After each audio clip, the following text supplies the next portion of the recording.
मानसा जिगर सोडू नको, तुझ्या हाती आहे गाव सारा, इसर गजल कालची रे.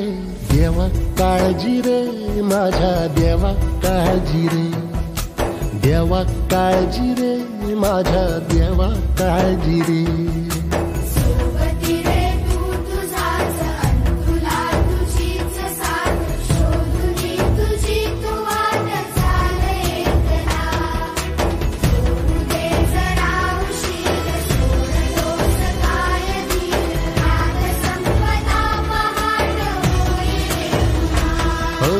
देवा काळजी रे माझ्या देवा काळजी रे, देवा काळजी रे माझ्या देवा काळजी रे. काय काय काय रे? आकाश कुठे रे?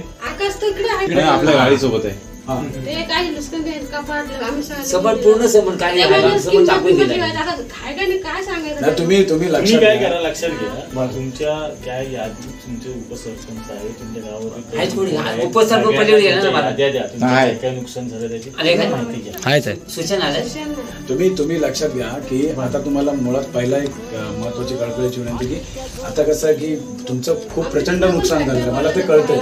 कसं आहे की पाण्याच्या शेवटी ते निसर्गाचं चक्र आहे, ते तुम्ही आणि आम्ही काही करू शकत नाही. मुळातच काय झालंय, जे नुकसान झालेलं आहे तर त्याचे पंचनामे जे तुमचे शासकीय अधिकाऱ्यांनी नेलेत ना, तर ते काय सर्वात पहिली गोष्ट की उद्या तुमचा कोण घरातला किंवा तुमचे कोण जो सुशिक्षित माणूस असेल, सुशिक्षित मुलगा वगैरे असेल, तर त्यांना घेऊन जायचं, त्यांना तिकडे पाठवा. आणि तुमचे उपसरपंच सरपंच जे कोण आहेत त्यांची गाठभेट आपल्या पंचनाम्यामध्ये त्यांनी काय नमूद केलेलं आहे ते विशेषतः माहिती करून घ्या की आपलं नुकसान किती केलंय. काय होतं की तुम्हा लोकांचं झालेलं असं नुकसान 1,00,000-1.5 लाखाचं, आणि मग नंतर शासकीय पंचनाम्यामध्ये 10,000 20,000ची तुम्हाला असं होतं.